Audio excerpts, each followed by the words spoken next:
automotive lifestyle. Into hot mods? Nuts. Want to see the cars celebrities drive? Love a good restoration job? From off-roading to on-roading, AutomotiveMap.com has it covered. Visit AutomotiveMap.com today.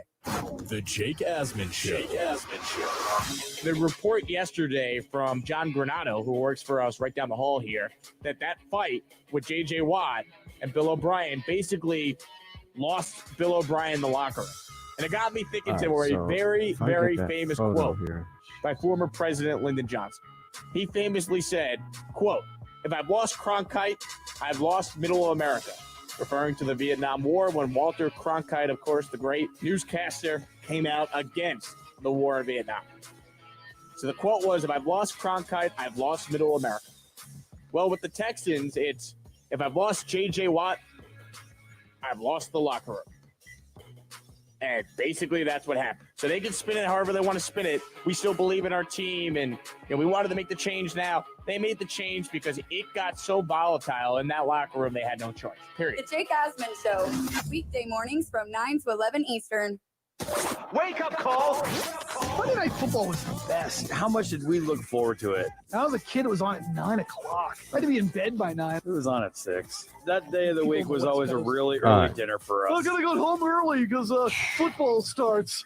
I'll be eating it with my TV tray in the living room. Meanwhile, I'm a kid in New Hampshire. My mother's telling me to go to sleep. The Steelers are playing, and it's 9 o'clock, and I got to go to bed. Wake up call with Tony V and Ron Colbert. Sorry, this is weekday just mornings from 7 to 9 insane, Eastern. man. Sports Map all night.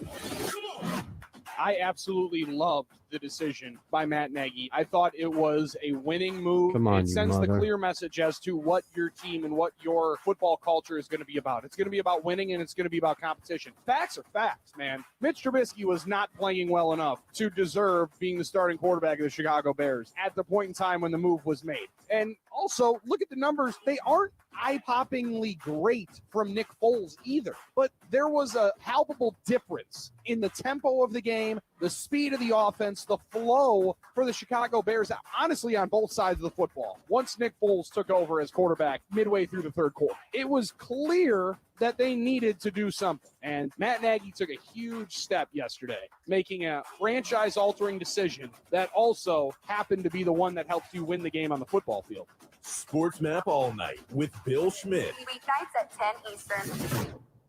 Pharrell. Coast to coast. What in the Sam hell are we going to do on Christmas Day without 5 NBA games? Look at our family 5 NBA that games? we don't even like, the people that you don't. What's that? What the hell are we going to do on Christmas Day? We have to keep people Have separated. you even thought of because answering COVID. this Now question we have to yet? keep people separated on Christmas Day without 5 NBA games. Christmas. You got to hang out with your family.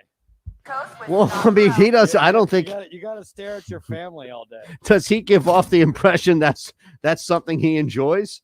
No, that's the worst thing imaginable, apparently. Yes. Decision. Does he even have a family? I mean, there's one promo saying, "Call my divorce lawyer." Yeah. Yeah, mommy, call my divorce lawyer.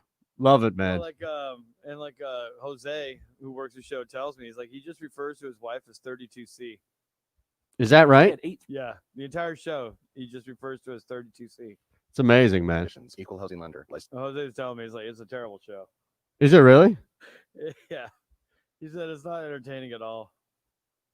This is a He tells jokes, but they're really bad, but he has such a huge following. Volume control. Really? And it's just that? The normal. I think so. I think it's from him, being on Howard Stern all those times.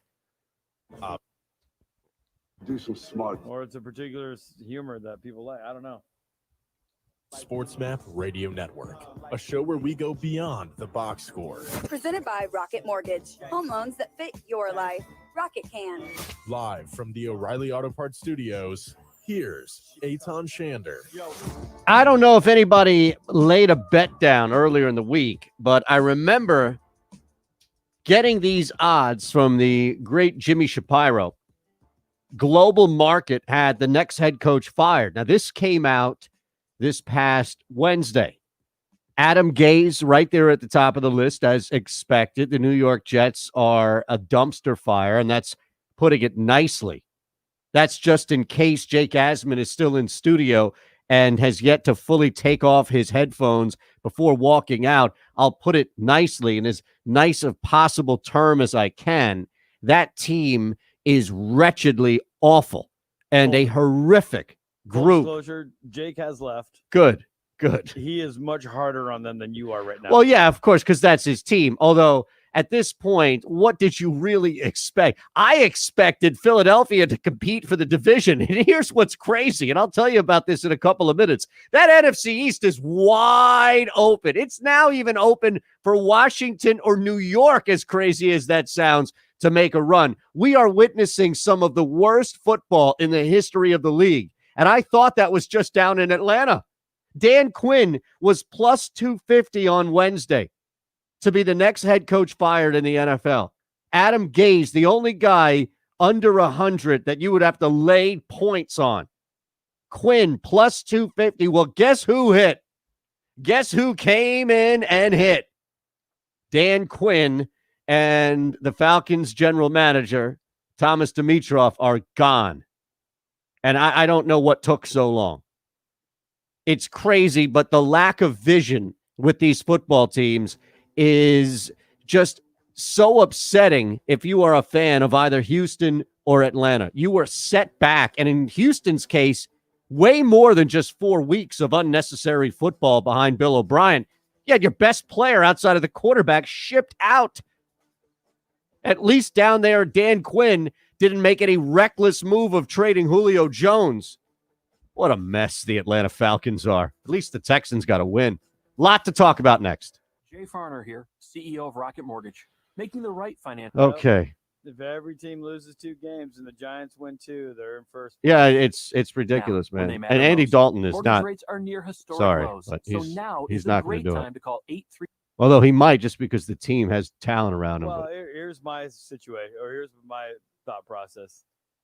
Can we have a playoff team that has 5 wins? Call for cost information and conditions. Equal housing lender. Licensed in all 50 states. Yes. MLS number 3030. This is time that matters. Can have a playoff team. I'm just thinking if it's mathematically possible. Team benefits from. Well, I mean, no, because you will. You'll have a division winner. Schedule their well visit now. And that 5-win division winner would be hosting a game. Because I honestly think that this is how it's going to turn out. Changes. Teams will, find a way to keep beating each other and maybe steal a win from someone else.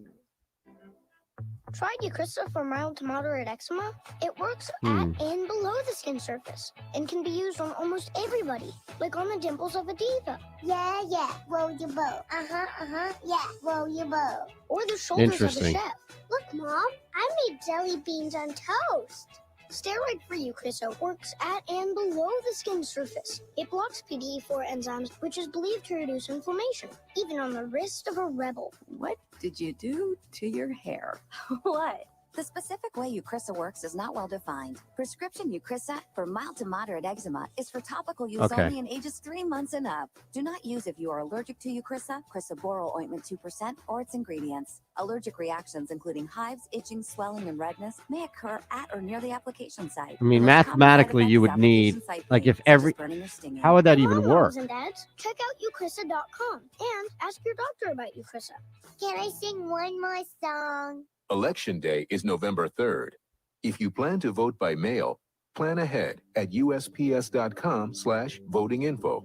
There, you will find Boy, this is going to be such as guidance for successfully using the mail. I think this is going to be a pretty low-scoring game your tonight. state's rules and deadlines. Information for military. What, Herbert and Breeze? Nah, it's just Postal Service is ready to their deliver prime for you. time unders Make sure are you're 10 ready and 6. too. Start today at USPS.com/votinginfo. 16 games, pretty good The stretch. pursuit is on. The pursuit of Something health about it. performance I don't at know what it PGIM, is. The investment management business of Prudential, with deep expertise. I would think that helps the outfit Chargers, to be across honest. asset classes, outsteer, If it's a actively low-scoring managing game. I don't know. Resources to serve 1,500 clients. I have a feeling the Chargers can put up lots of points. I'm not sure what Breeze is going to be able to do. On today's volatility. Join the pursuit Well, that's the of thing is- performance at pgim.com. And the good thing for Breeze is that he's going up against a banged up secondary in the Chargers, but who's Breeze throwing to? His number one option could have came back and decided to get into a fight instead.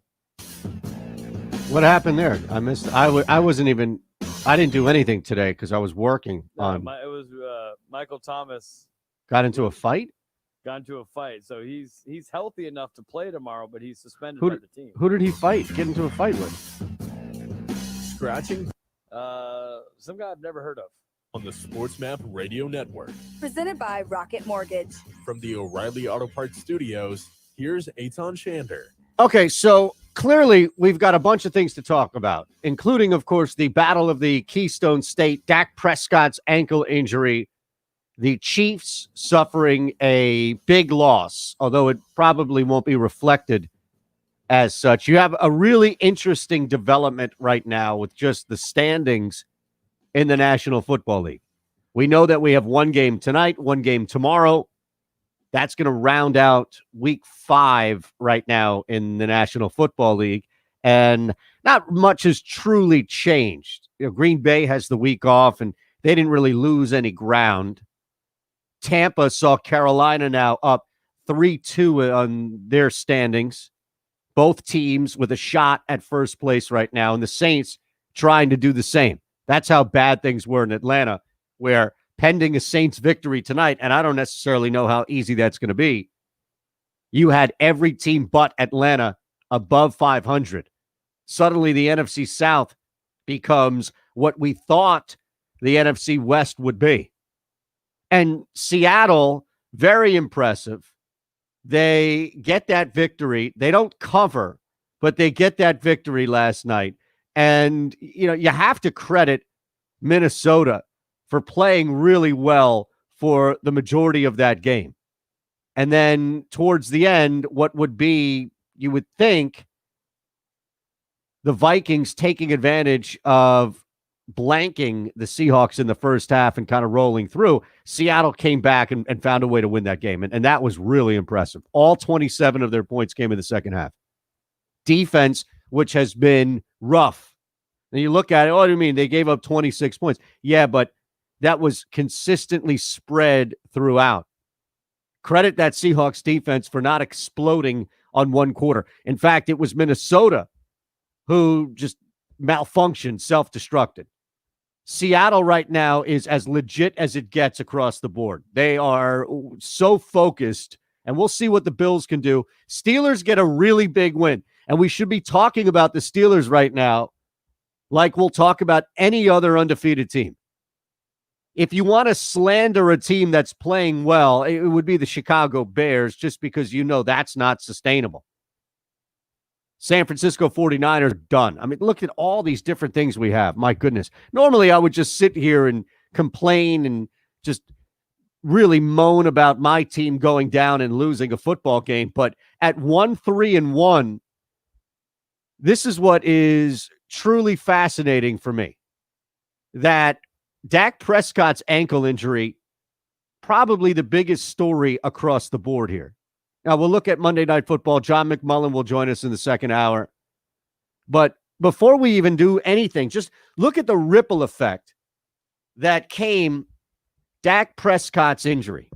First off, you have a really tough offseason, losing his brother, opening up about battling issues with his own mental health, ridiculed by idiots like Skip Bayless, and just became such a polarizing figure for money versus what he's owed and earned. The Cowboys definitely stringing him out there with the franchise tag, and you knew that it was just going to be a little bit of a bleeding out.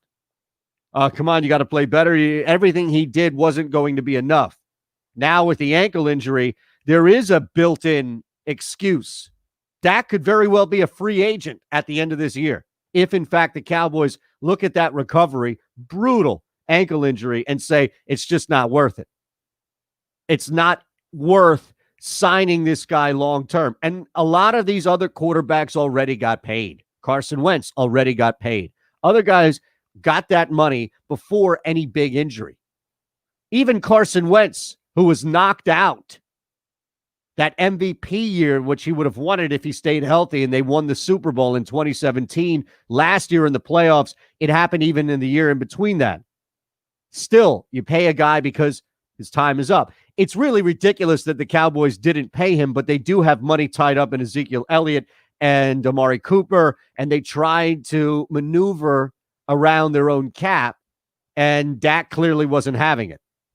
So you have the personal element, which is gut-wrenching. And I say this clearly as a lifelong Eagles fan who loves to hate the Cowboys, but I recognize the story and how difficult it is for Dak. And look, nobody should go through that, especially in the NFL. I don't care what team you play for. I don't care what you've done to my team, but nobody should put so much of their own body at risk and play on a prove-it deal when you've already given back so much to your organization. It's not like Dak came in on a one-year contract and Jerry Jones said, well, nobody else wants to pay you, young man, so you come in for this cut-rate deal and we'll see. Why don't you show the world what you can do? And then he got paid. This guy already came out and proved a ton to everybody in Dallas that he at least deserved the same money that was coming down to the Wentzes and other quarterbacks. So immediately you look at Dallas and you think, my goodness, what are we really doing right now? You know, what's happened here? You've lost your quarterback, your left tackle. Yeah, you beat the Giants, but you're 2-3. The team behind you is 1-3-1. At least their quarterback is healthy, despite their defense looking really, really bad against Pittsburgh. Washington is a half a game behind that other team in Philadelphia. And then what's nuts about this is if Andy Dalton comes out and just self-destructs, if Andy Dalton, which is highly likely despite the talent around him, we already know the offensive line is banged up. They're missing their best lineman in Smith now for the rest of the year. If Andy Dalton just can't get it done, that defense is already cooked. So you need Dalton to do what Dak did. And Dalton can't do what Dak did. That's why the Cowboys ain't going to do what Dak did with the Cowboys. Understand? Cowboys could lose 2 straight. Giants could now go on a mini streak. Giants win 1 game, Cowboys lose 1 game, and you have a conversation now about even the Giants at 1-5 with an opportunity to make a run. This is pitiful, but here's the deal. The Philadelphia Eagles, and I think I got them in there at plus 150 earlier in the day. I'm going to make sure that it's still there because I'm going to give you some advice right now. I'm going to make you some money off of my miserable football team here in Philadelphia. The Eagles at 1-3-1 now have more talent in key positions. And on defense, it's crazy to even say this, but they are more talented than the Cowboys on defense. They just have a coordinator who is so stubborn and at the moment is very wildly inconsistent. But if you look just at the divisions and if you look just at the futures here, you can still get, if you're looking on the stream, twitch.tv/Anders Show, put it right up there for you. You can still get Philadelphia at plus 120. Take it. Take it. Carson Wentz is healthy. This team is going to win the division. Andy Dalton doesn't have the longevity. He doesn't have the legs to lead this Cowboys team that's really only a game ahead, technically, of Philadelphia. They don't have it. Injuries, COVID, everything, all of these variables that are going to come down. And here's the other thing. We already know that Dallas is behind the 8 ball with their injuries to the offensive line. The Eagles have made their offense work over the last 2 games, 2 and like a quarter if you want to even look at overtime with the Bengals. They can move the football down the field. They have a very new yet fresh face out there in Travis Fulgham, who is no Chase Claypool by any means, but he's not that far off. Eagles have made it work, and they're still 1-3-1. They lost to one of the best teams in the NFL. The Giants are not. They're the complete opposite. And still, the Cowboys needed a lot to pull that thing out. It was way too close for comfort for Dallas. So they will be without Tyron Smith, La'el Collins. Those are your 2 tackles right there, 2 big linemen right there. Now you're without your starting quarterback. And your defense is pitiful. I don't know what I'm missing here, but the Cowboys are going to lose this division. And look, I would love to put something down on Washington and tell you in good faith, take them at plus 1,100. But now Kyle Allen, the injury, I don't even know. I don't even know what's going on. If you would even dare even take a mini flyer on something like that. But if in fact you want to look at this on the outside, because when the Cowboys lose and the Eagles win, and it's going to be tough against Baltimore, I don't anticipate that happening either. But there's going to be this meat of the schedule where consistency is going to start play out. And that consistency is not going to be found at all. It will not be found from the Dallas Cowboys offense because of the quarterback. This is not Nick Foles stepping in to lead the Dallas Cowboys to a Super Bowl like he did in Philadelphia when Carson Wentz went down. This division is bad. And I'm not telling you that any of these teams, either technically of these teams, are even going to do anything. They'll get run out of their own building in the first round of the playoffs when they host in the wild card round. But somebody has to win this thing. And I've watched bad football year in and year out now for the past 2 years and this year as well in this division. And I'm telling you right now, the Eagles are going to repeat simply because of that Dak injury. Otherwise, this was the Cowboys division. Not even to lose, it was just the Cowboys division. Boy, that was a brutal injury. And I don't know how you can't feel for Dak Prescott. I don't know how. I don't care, again, how big of a rival the Cowboys are to you, to the teams you grew up watching. If you just hated Emmitt Smith, Troy Aikman, can't stand Aikman, you mute him every time he's doing a game just because he played for Dallas, all of it. This is awful. And it's not just another guy in the NFL going through that. It's specifically when you pile on the year that Dak has had, it's very difficult, especially because one of the elements that Dak spoke about publicly was battling issues with his mental health. And I don't know how this wouldn't come back and immediately impact on it. Biggest storyline over the weekend, most gut-wrenching storyline over the weekend. And the secondary element of it is this thing now opens up a major debate for who's going to win the worst division in football. 11:40 Eastern. That's 16 minutes from now. We'll flip it and look at some of the better stories, some of the best teams. I mentioned Seattle. There's something there we didn't explore. And also, I got to see it up close, man. That Steelers offense is legit. They don't even draft wide receivers in the first round, and this thing is legit. Chase Claypool, no coincidence, no knock on him by any means. That was not luck.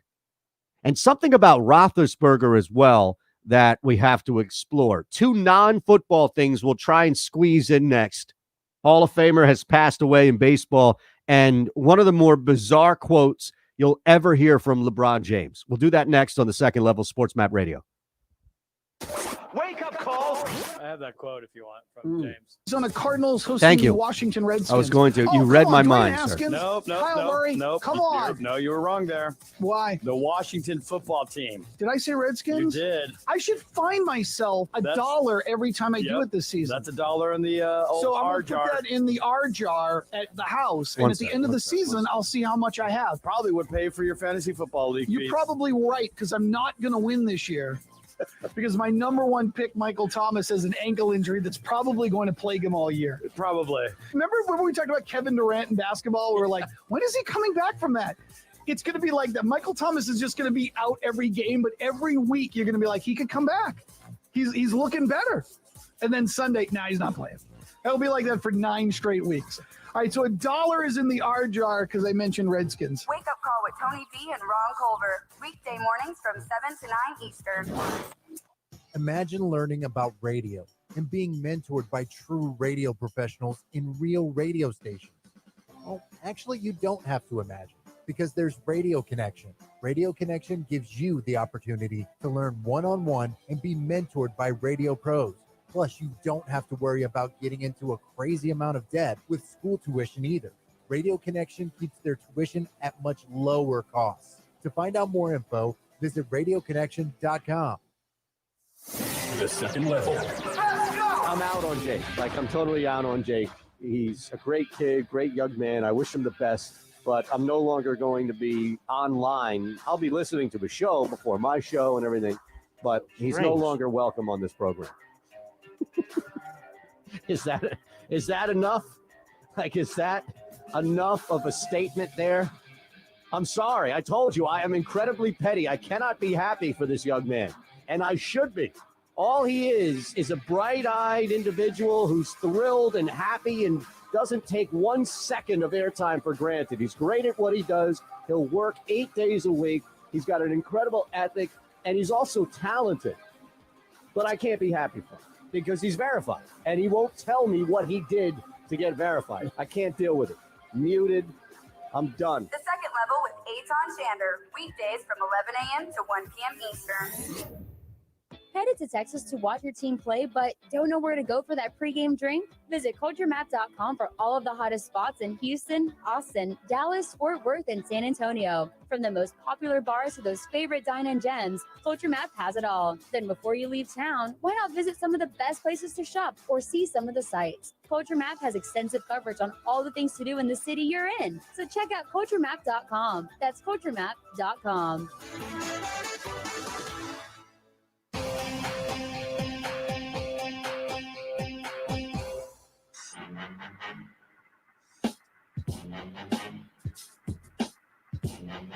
You're listening to The Second Level on the SportsMap Radio Network. Presented by Rocket Mortgage. Home loans that fit your life. Rocket can. From the O'Reilly Auto Parts Studios, with way more than the scores, here's Eitan Shander. I remember Joe Morgan, just his voice. And I just want to get this out first and then listen to this quote from LeBron James. But Joe Morgan passed away, 77 years old, and people in sports, entertainment, they pass away, and sometimes we dedicate rejoins if it's Eddie Van Halen. Sometimes we mention them and move on after telling a story or two. In the case of Joe Morgan, for me, as a 42-year-old man on this planet here, I didn't watch Joe play as somebody who was full on intent watching the game, clearly. But what I did grow up listening to Joe Morgan and Johnny Miller as some of the most influential television I've ever heard. Like, it was, for me, that broadcast tandem was as much of an influence as Marv Albert and Matt Guokas, right? This was the tandem. This was the baseball tandem. And you would just rush to the television and listen. And Johnny Miller was great. Don't get me wrong. He has that great voice, and he's this master enunciator. Joe Morgan was so smooth. It's really tough to be as smooth as Joe was and give you the analysis that would be educational. It's tough. I'll give you a perfect example of somebody who, he's not smooth like Joe, but and everything is subjective in this, I get it. But I love Hubie Brown because there is a lot of education. There's a lot of coaching. Mike Fratello was another guy like that. And that's why Marv Albert would dub him the czar of the telestrator. Joe Morgan would break down, would explain plays, would explain a pitch. He would give you the technical element of it, but you could have a conversation with him in the booth if you're Johnny Miller. You could talk about things, and there would be stories, and Joe would just, it seemed like he was connected to so many different elements in baseball, and as a viewer, you respected that. And then once you grow older, you realize, wow, this guy actually was an incredible baseball player, Hall of Famer for a reason, and one of the best second basemen who ever played. And I'd argue that he was nearly as good in the booth as he was at second base and at the plate, which is impossible. I mean, that is to walk that balance as a Hall of Famer and then turn into a Hall of Fame broadcaster doesn't happen.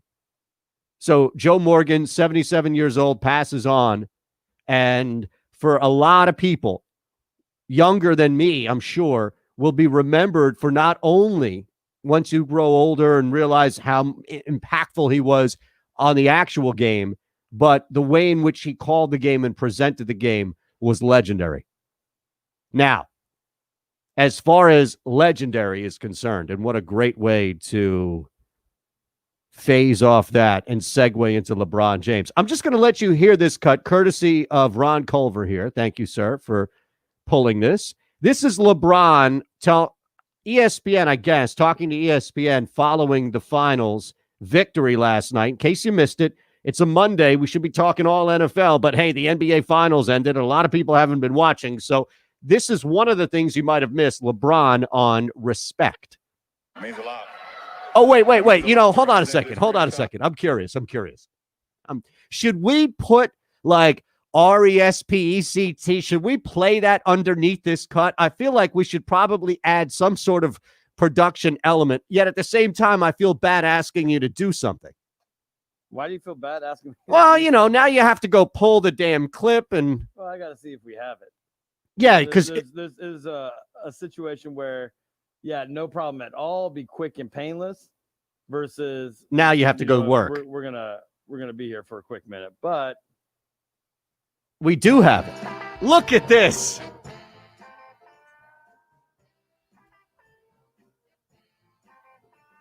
It means a lot. It means a lot to represent this franchise. Jeannie, I told Jeannie when I came here that I was going to put this franchise back in a position where it belongs. Her late great father did it for so many years, and she just, took it on after that. And for me to be a part of such a historical franchise is it's an unbelievable feeling, not only for myself, but for my teammates, for the organization, for the coaches, for the trainers, everybody that's here. We just want our respect. Rob wants his respect. Coach Vogel wants his respect. Our organization wants their respect. Laker Nation wants their respect. And I want my damn respect, too.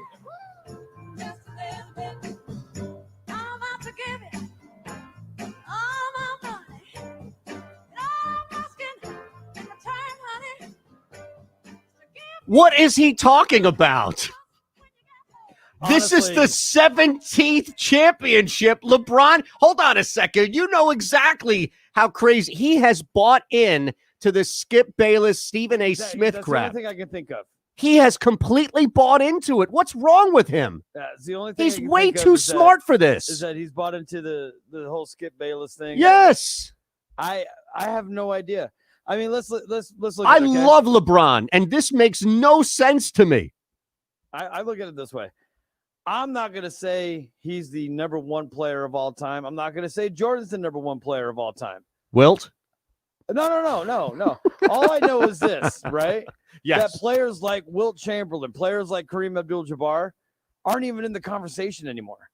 Yes, centers have been phased out because they've been phased out of the game. Those were the true giants of the game. Bill Russell was a giant of the game. We don't even think twice about whether or not he's one of the greatest players of all time. It's the conversation between Jordan and LeBron James. Look at Kobe. You can make fine. the argument that Kobe's last two championships, he played with less than LeBron even has played around, and definitely Michael Jordan. Yeah.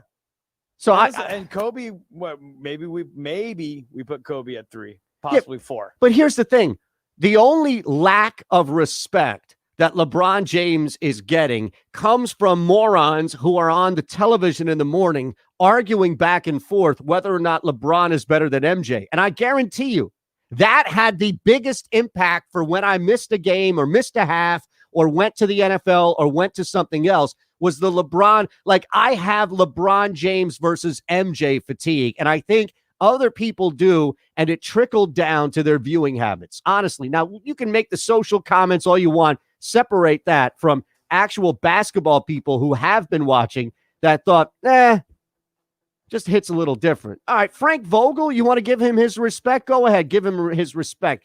Nobody on the Lake, there's been no disrespect. You won 17 rings, and LeBron, my goodness, don't fall into this trap. Nobody. The only disrespect you've ever gotten in the last 4 or 5 years has been as a result of you matched up with MJ. I think he's better than this. This was disappointing. CEO of Rocket Mortgage. Making the right financial decisions has never Rafael been more Nadal? important. When you turn to Rocket Mortgage, we can help guide you to the. What's up? No, I saw this Carlos, thing pop up mortgage with rates are near Nadal. I historic didn't know lows, if that was. so now is a great time. That's something that happened this weekend. Extra money, a cash out refinance could give you that financial boost you're looking for. Call today at 833 He tied Federer's record, huh? Yeah. Cost information and conditions. Equal housing lender. Licensed in all 50 states. NMLS number 3030. I worry about lots of things. All My right, so there's a lot of shuffling. My grandkids. If you're 65 or older, There's you a lot have of enough shucking things out to here. worry about. Pneumococcal pneumonia shouldn't be. What does one of that them. mean? Even healthy adults, 65. Shucking? Yeah. I don't know. Potentially serious bacterial lung disease that can disrupt your life for weeks. Help protect yourself with the Prevnar 13 pneumococcal 13-valent conjugate vaccine, diphtheria CRM 197 protein.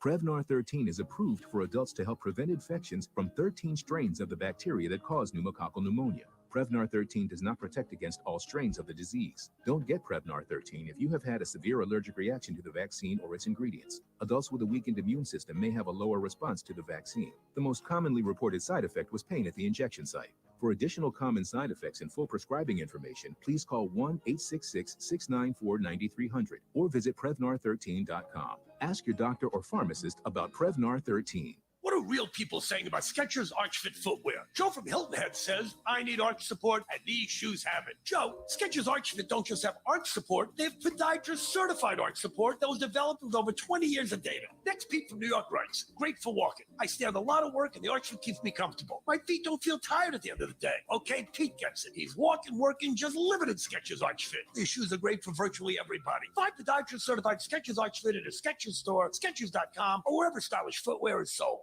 ESG is responsible investing. Who's responsible for building ESG into your investments? At PGIM, the pursuit is on for outperformance to outdeliver with customized strategies, integrating ESG best practices into our investment decisions as asset managers and fiduciaries to outserve with our commitment to better ESG outcomes.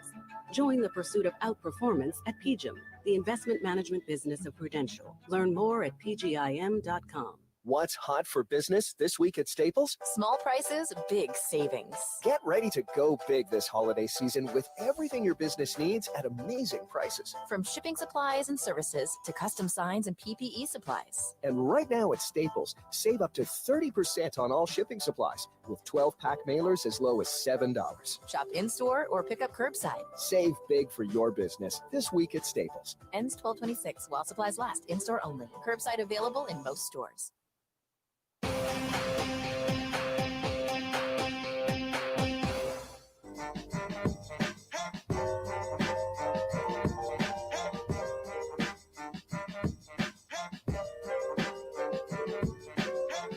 Dealing with the root of the issues. It's the second level on the SportsMap Radio Network. Presented by Rocket Mortgage.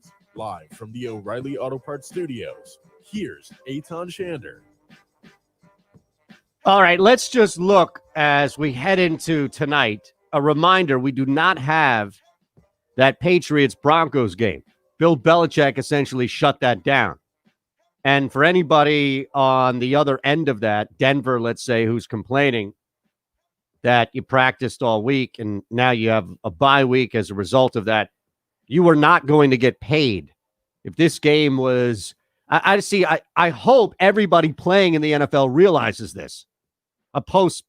It's one thing to postpone it, meaning you're going to play the game again. If it's canceled and just written up as a forfeit, nobody gets paid. Neither team, unless you have that now newly litigated into the CBA as it stands now, nobody gets paid. Now, again, that can change. And if you push this, you still need universal support in order to move something.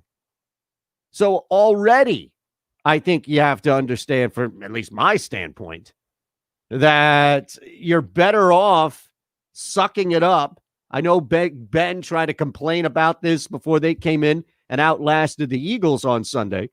But just you have to move on from this and just play your schedule in front of you, knowing that you saved yourself a payday with that postponement.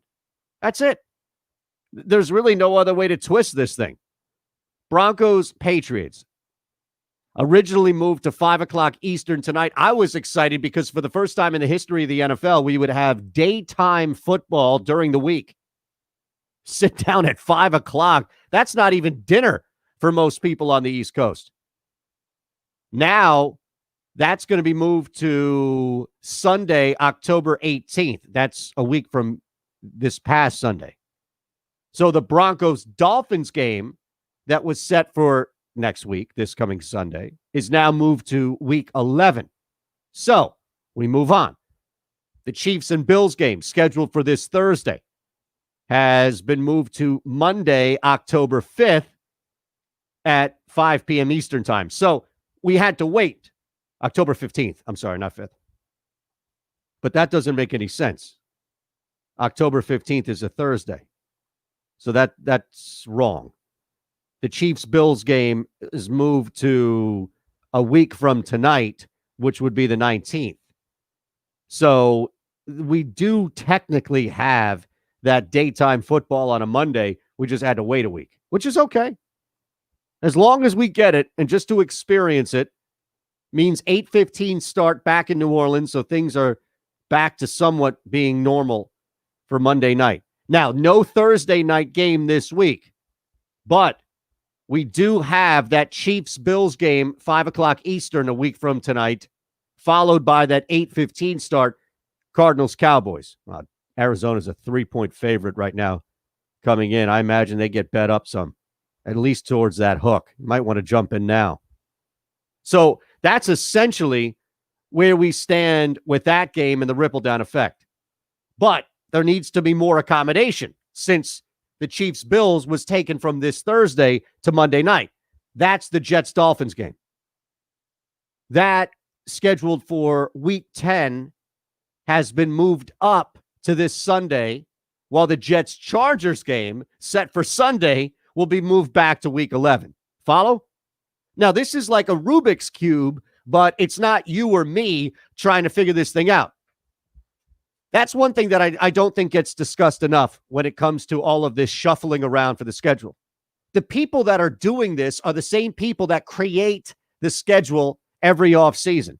It's not just some random intern who is now charged with figuring this thing out. You hand me a Rubik's Cube, I'm going to tell you right now, I won't be able to figure it out. It will hit a time where I just have to either put the thing down or do something else, as opposed to maybe that would be a good reality show. Rubik's. You call it Rubik's. And you just follow people around. You follow interesting people around. And you give them a Rubik's Cube. And there's a camera on them every single second of the day up until they pass out, until they can successfully solve the Rubik's Cube. Now, I would watch that. I don't even know what channel that would be on. We should pitch this to Fox. Couldn't you see that? You've got drones. You've got a drone on you. It's a mini drone, the size of a gnat or something like that. And there's a camera on you nonstop until you can figure out the Rubik's Cube. That would be me. You give me a Rubik's Cube, and I would be sitting here for the next week doing the show. Ron would be doing fake news. What was story one again? Okay. Damn it, this line here. Can you give me story one again? I'm trying to figure this thing out. Anything I would be doing. Driving. Even though two hands on the wheel, you'd be staring at that thing, knowing as soon as you hit traffic or a red light, just give me that thing. Instead of your phone, you'd be on the cube. Maybe that's a better term for the show, the cube. I like Rubik's, but the cube would work too. This is not the NFL front office handing me or you a Rubik's Cube and say, okay, figure it out. Now, finally, the Chargers-Jaguars game. Chargers getting moved a lot here. Chargers-Jags game from Week 8 now moves to Week 7. Chargers-Broncos game. Let me start that over again. Chargers-Broncos game from Week 11 moves to Week 8. And the Chargers-Dolphins game from Week 7 will be played Week 10. So essentially, they have identified the Chargers as the one team that's like that middle line in the cube. And if you just get that, you can kind of work it around a little easier. Justin Mater Sports on Twitch Justin_Mater_sports. So you can weigh in twitch.tv/Shander Show. Our buddy Bo 316 also mentioning about the Dak Prescott injury, how his buddy had that in high school, and it's rough. But Justin says he's got us covered on the Rubik's Cube. May have to do that. I don't know who would be number one. Like, who would be the compelling person, the celebrity that you would want 24/7 to be dealing with a Rubik's Cube until they're free from it? Now, look at what we have here for Monday and Tuesday night that's going to carry over down the line. And if you really look at how this schedule has moved and shifted as a result of some COVID things, nothing has truly changed. I mean, really, it has not changed at all. And I understand wholeheartedly that people get upset, people get nervous, people think the season is at risk. Look at it. Nothing is at risk. Nothing, truly. We're not even at week 18 yet.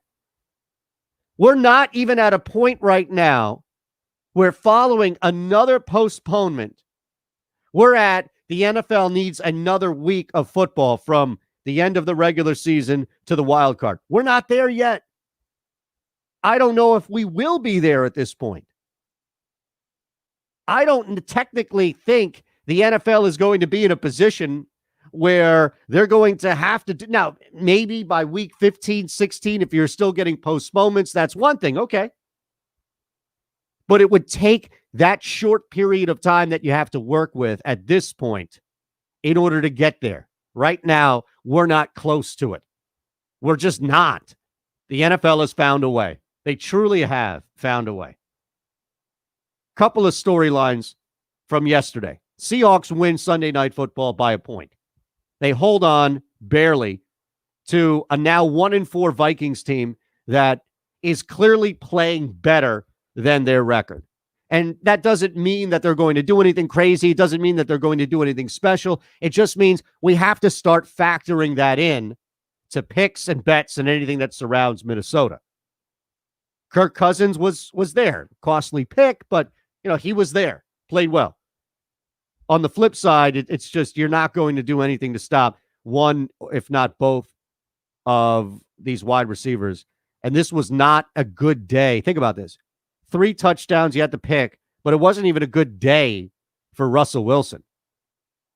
On the ground, it was. From a fantasy standpoint, it was. But from what we've come to expect, I don't even know. That might, depending on what Josh Allen does Tuesday night, that might knock Russell Wilson down a peg in the MVP conversation, despite just coming off on an absolute tear. Seahawks are 5-0. First time in a long, long time. This is a really good football team. And what's amazing about this, what's fascinating to me about Seattle, is that they are able to outplay their defense.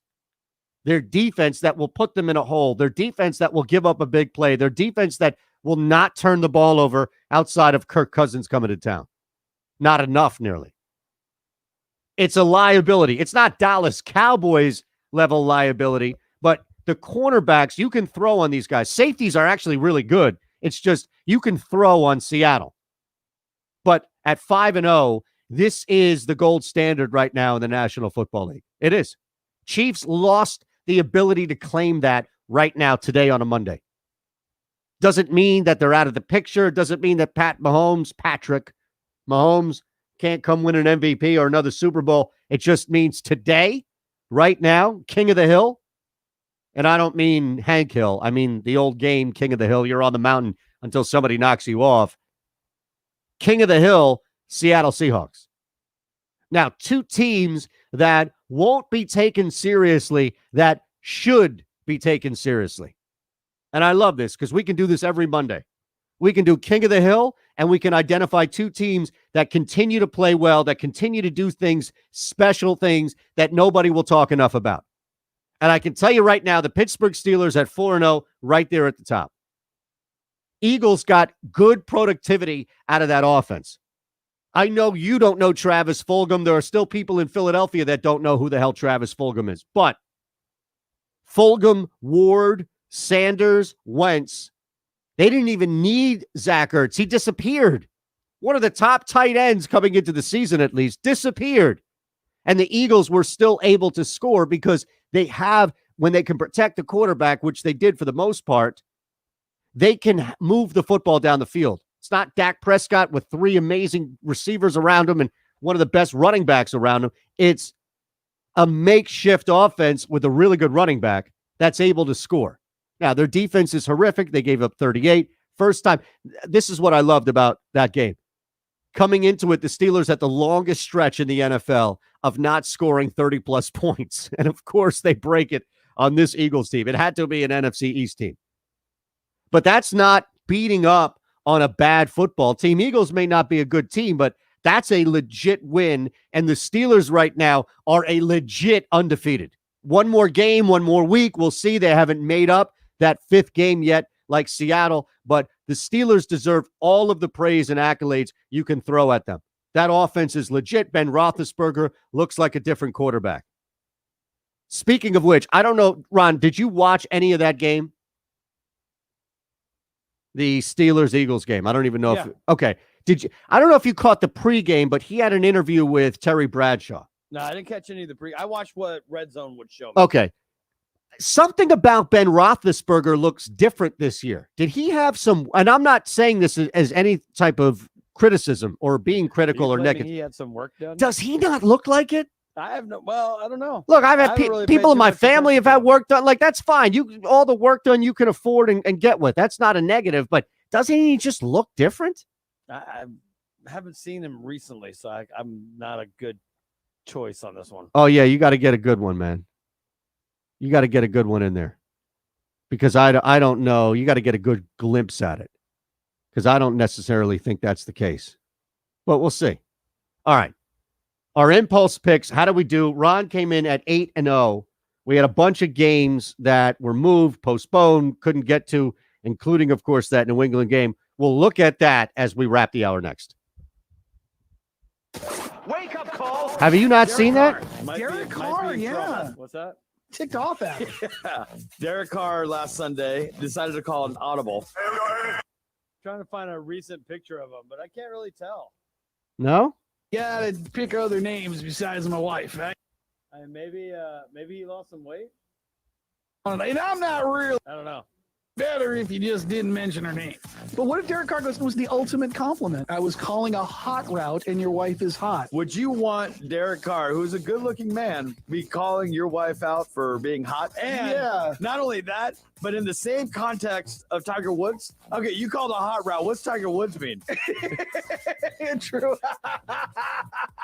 Good point. That combination doesn't work. No. If I was Gruden, I wouldn't mind mentioning the wife, but not in the same sentence as Tiger Woods. Wake up call with Tony D and Ron Culver. Weekday mornings from 7 to 9 Eastern. Coast to coast.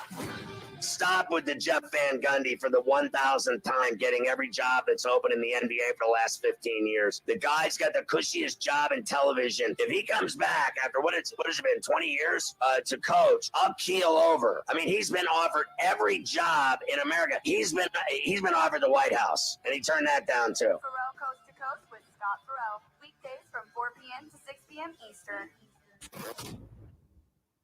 Where are jobs in radio given out? They're not given out on a college campus. No, they're given out in the real world at real radio stations. All right, I think we're going to move John to tomorrow. You need to know people. That's where radio. Is he stuck? Yeah. Most no problem. On campus. Radio Connection gives you the opportunity I'm going to try to get learn Kurt from Heelan on professional too. mentors in real radio stations. They've put their private classrooms in these places so you can apprentice under professionals. And as you learn, you're making connections and gaining access to the people that are doing the hiring. This is not the promise of a job, no, but it is a promise to get you as close to the action and opportunities as possible. If COVID is a concern, no problem. You can learn from a radio professional via remote learning tools as well. This is education reimagined to keep you out of debt as you learn in real-world settings. Interested? Visit radioconnection.com for more information today. That's radioconnection.com. Wake up, Cole! I guess the only issue with Tampa winning the Stanley Cup, they may not get a parade out of it. Boo-hoo. Now, the guy that has to travel with the cup, what is his COVID protocol? That thing has been around everywhere in every possible scenario. This cup has seen things. A gallon of Smirnoff vodka, 2 strippers, and the Stanley Cup means a long night for the curator of the cup. Wake up call with Tony V and Ron Culver. Weekday mornings from 7 to 9 Eastern.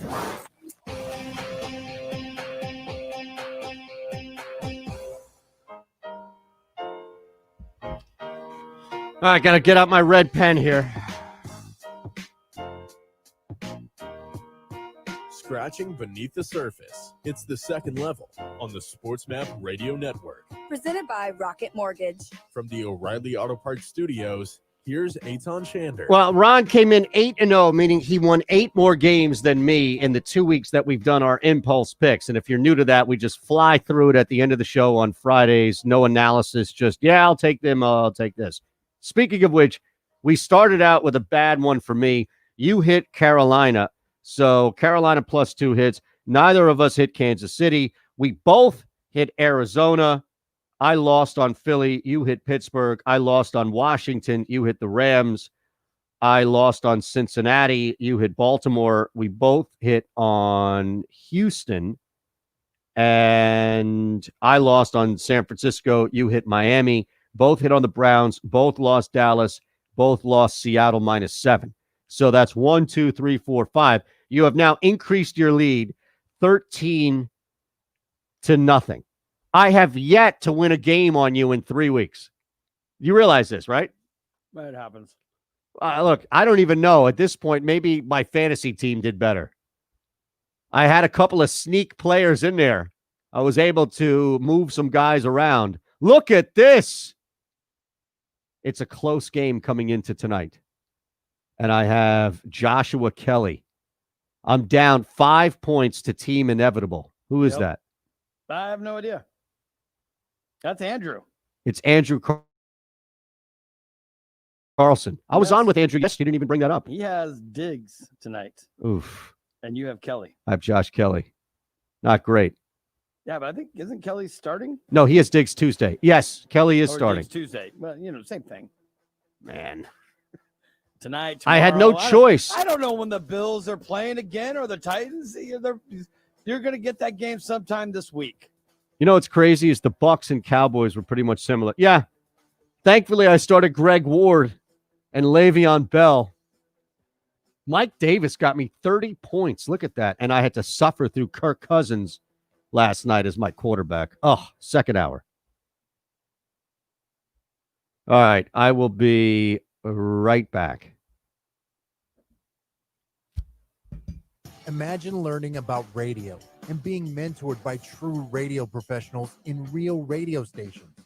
Well, actually, you don't have to imagine, because there's Radio Connection. Radio Connection gives you the opportunity to learn one-on-one and be mentored by radio pros.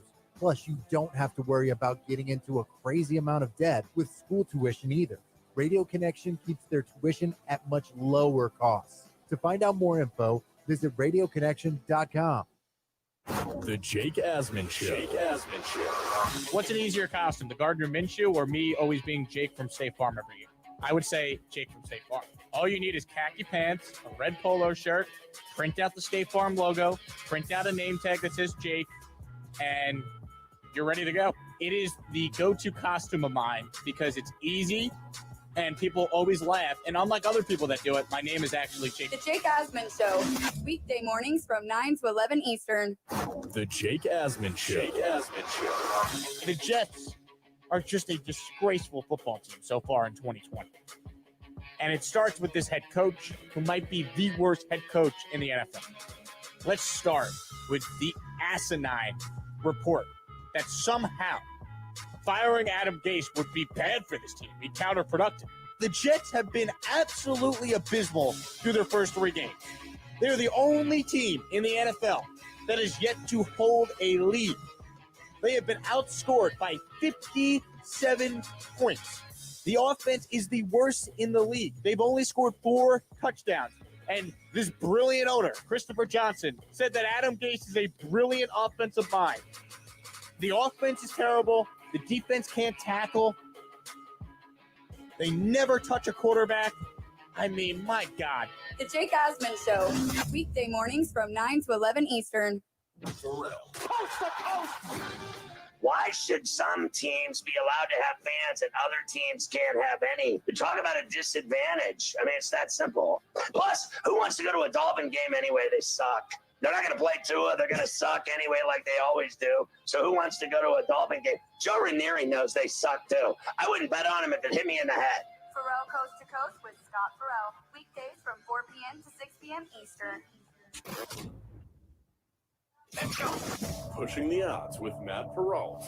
With the president taking a victory lap and then listing the number of states that are going to play college football, you are being so transparent and you are exposing all of your minions in the media who have talked about get politics out of sports. I'm watching sports for a distraction. You're fine with the president doing this. You're not going to hear from them at all about the president getting involved in this topic. So that idea of separating sports, I don't want to hear it. They want it out when it's against them. And so the line between sports and politics is gone. I don't ever want to hear another thing about Black Lives Matter or a guy kneeling in the end zone that distracts you or whatnot, because that is gone. It's no longer a conversation. If you don't like that, okay, I'm sorry, but that's reality. Pushing the odds with Matt Perrault. Weekday afternoons from 1 to 4 Eastern.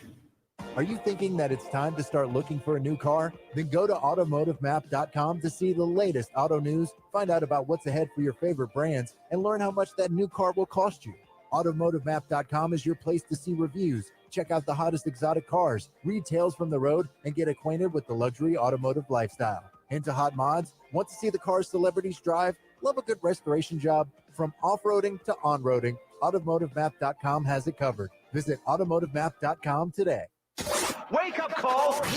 This is one of the greatest things I've ever seen in my life. It was so great to see Vin Scully get on Twitter. And when he said just a bunch of friends, I was warmed. I was like, he thinks we're friends. Yes, I felt the same way. If I engage in him, we're friends. Vin Scully is fantastic. Listen, Vin Scully just taking to social media, recording a video. Oh, I for a keep few thinking minutes, that's you. Talking about baseball, talking about Keep whatever thinking it that's might you, be. cuz. I'm all in. I want to hear him do whatever he wants to do. I want to hear him talk about dirt, I talk don't about care. fish, talk about the number 13. I couldn't hit the follow button fast enough. I know, I couldn't either. I mean, it was so great. The broadcaster I grew up loving was Johnny Most of the Celtics. He was the play-by-play voice of the Celtics. But when you listen to Johnny Most, it was like listening to a guy gargling razor blades after smoking 4 cigars and drinking some scotch. Whereas Scully was like honey dripping down. It was like this voice from heaven. Wake up call with Tony D and Ron Culver. Weekday mornings from 7 to 9 Eastern. Imagine learning about radio and being mentored by true radio professionals in real radio stations. Well, actually, you don't have to imagine, because there's Radio Connection. Radio Connection gives you the opportunity to learn one-on-one and be mentored by radio pros. Plus, you don't have to worry about getting into a crazy amount of debt with school tuition either.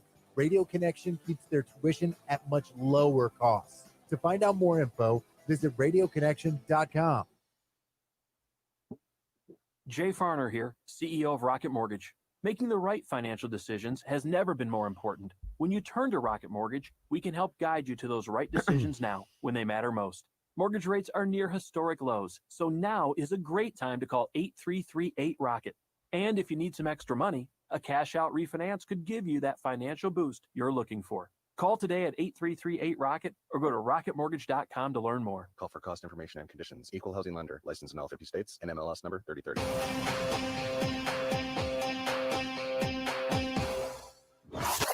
This is a Gal Media property in partnership with Jacob Media.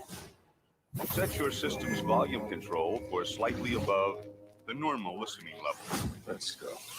Second level thinking is defined as looking beyond the easy, obvious conclusions. You got to do some smart thinking. Welcome to the second level on the SportsMap Radio Network, a show where we go beyond the box score. Presented by Rocket Mortgage. Home loans that fit your life. Rocket can. Live from the O'Reilly Auto Parts Studios, here's Eitan Shander. All right, let's look at where we are with the setting here in the NFL. The backdrop is week 5 in the National Football League. A couple of teams get some big, huge victories. A couple of other teams are just barely above water. And then you have some teams that are spiraling right now on a major downward tailspin. And then, of course, at the bottom of all of that, you've got teams that haven't moved from the basement, like both teams that are playing at MetLife Stadium in North Jersey, holding on to New York titles like the Giants and Jets. So, as we head into a big Monday night game, and I had some thoughts on this, and Ron and I, I'm sure, will have a discussion before we get out of here because it's his Chargers team playing against the Saints. Jimmy Garoppolo, this was a bizarre little thing that happened that you might, because Dak Prescott's injury and the Cowboys-Giants game taking over, and maybe even you paying attention to the game of the week, which by default was Cleveland-Indy, you might have missed what happened out in San Francisco. Jimmy Garoppolo came out and embarrassed himself. I said this yesterday where it was like he threw up all over himself. He just didn't know what he was doing. It was like that Eminem lyric right up until he comes out and actually drops the verse. But it would have been like if Eminem just stayed in the back with the sweater and the spaghetti and everything and was huddled up in some stall. No, man, I can't go out. I can't go out. Jimmy Garoppolo looked awful and was benched, rightfully so, as a result of how poor he played, thoroughly outplayed by Ryan Fitzpatrick. But here's the kicker. Kyle Shanahan said Jimmy, coach's decision, was benched out of protection for Jimmy Garoppolo. Meaning, what? He had to protect Jimmy from Jimmy? The only Jimmy that matters yesterday was Jimmy Butler. And that's a shame that storyline came to an end. But Garoppolo was atrocious, and I don't even think you could start him moving forward. Modernization today has the products you need to modernize your workplace, like Wi-Fi booster crystals. Let their metaphysical powers enhance connectivity and spiritually awaken your Internet of Things. At CDW, we get crystals won't modernize your network. You need Cisco Catalyst access points that are Wi-Fi 6 compatible and can help you improve reliability, increase capacity, and reduce latency. Cisco and IT orchestration by CDW. People who get it. Find out more at cdw.com/Cisco. What's hot for business this week at Staples? Small prices, big savings. Get ready to go big this holiday season with everything your business needs at amazing prices. From shipping supplies and services to custom signs and PPE supplies. And right now at Staples, save up to 30% on all shipping supplies with 12-pack mailers as low as $7. Shop in-store or pick up curbside. Save big for your business this week at Staples. Ends 12/26 while supplies last. In-store only. Curbside available in most stores. Hi, this is Jay Farner, CEO of Rocket Mortgage. Making the right financial decisions has never been more important. We can help guide you to those right decisions now when they matter most. Mortgage rates are near historic lows, so when you call 8338-ROCKET or visit us at rocketmortgage.com to start your refinance, you'll be well on your way to saving money every month. The rate today on our 30-year fixed-rate mortgage is 3.125%, APR 3.43%. Right now could be a great time for you to take some positive financial steps forward with a cash-out refinance from Rocket Mortgage, which could give you the boost that you're looking for.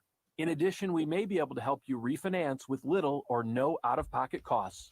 At Rocket Mortgage, we're committed to every client, every time, no exceptions, no excuses, giving you the best mortgage experience. Call us today at 8338-ROCKET or go to rocketmortgage.com to learn more. Rates subject to change. A 2.875% fee to receive this discounted rate. Call for cost information and conditions. Equal housing lender. Licensed in all 50 states. NMLS number 3030. Customers, students, and staff expect a new level of clean. Cintas has the essential products and services to help you carry out cleaning protocols effectively. Cintas performs surface sanitizer and disinfectant spray services to common touch points, installs and refills touchless hand sanitizer dispensers, and provides commercial laundry services to help minimize employee exposure. Give everyone the confidence they need to keep coming back. Visit Cintas.com and get ready for the workday.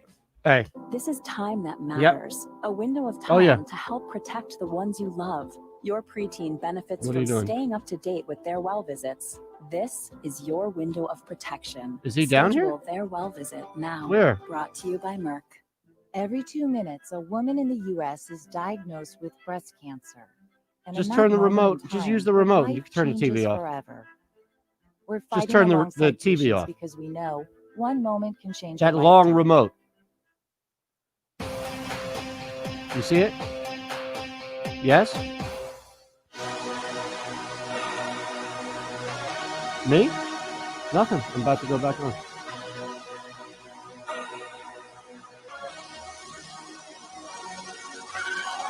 Scratching beneath the surface. It's the second level on the Sports Map Radio Network. Presented by Rocket Mortgage. From the O'Reilly Auto Parts Studios, here's Eitan Shander. Well, I am curious, real quick, before we look at the game of the week yesterday, and it was by default, of course. 76 people were arrested due to an unlawful assembly last night as fans spilled out into the streets in Los Angeles to celebrate the 17th championship for a team that I guess, according to LeBron, needed some respect or deserved some respect. That's what happens when you no longer sign guys like Timothy Mozgov. You get some respect. But was there any celebration in the Culver House last night? Was there any dancing in the street? Was there any undoing the fire hydrant and creating some sort of makeshift slip and slide? How did you celebrate the 17th championship for your basketball team? You laid into the Clippers when the Clippers embarrassed themselves and blew that lead. This was your moment last night, or was it just completely hidden by your nervous trepidation, your feelings for tonight as the Chargers have to go up against the Saints? Were you out in the street celebrating last night? No. Do you even care? Did you even watch? I did. Actually, I watched. This is your team. I watched probably the entire game, save for a few spots here and there. I know this is what I've been saying all morning to, I said it to Tony, I said it to Jake, and I'll say it to you. I know I should have changed the channel and watched Seahawks Vikings last night because it was far more entertaining. I couldn't turn away. I could not turn off the beatdown that the Lakers were giving the Heat. Your own basketball team, you turned away from it. No, I didn't. I know I probably should have because the Seahawks and Vikings, that game was far more entertaining. I missed that entire game. Yeah, I did as well. I'm glad you said that. Maybe the last 30 seconds where I was like, the Laker game's over. I watched all the little post game speeches and trophy presentation and all that. Finally flipped it over, and Kirk Cousins trying to lead the Seahawks down the field. It was very compelling football last night, and it took a while because it was contrary to what a lot of people expected. But I honestly could not turn the Laker game off, even though it was over in the second quarter. Right. It was just too much fun. It was just sitting there like, okay, they're up by 30. Could they get up by 40?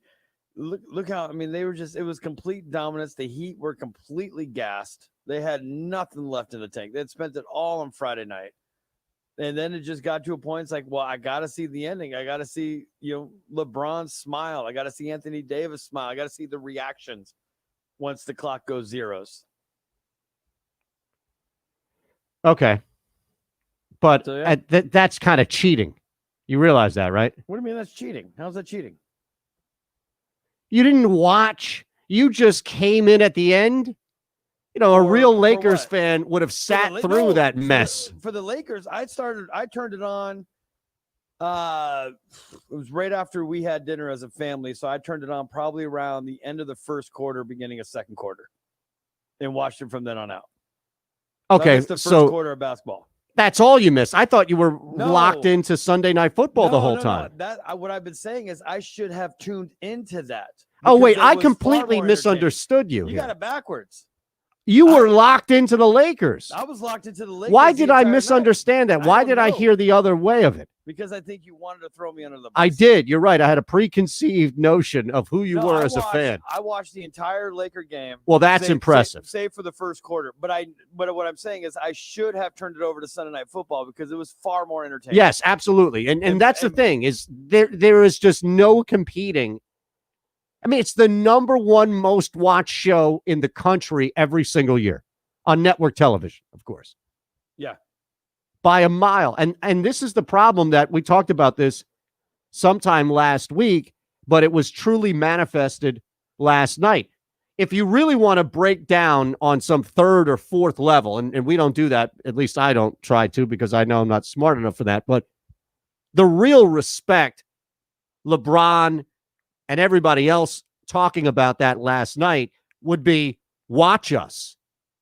Hey, tune into us. And I don't mean throughout the bubble restart. I mean, last night, I guarantee you the ratings get crushed because they went up against the juggernaut on television.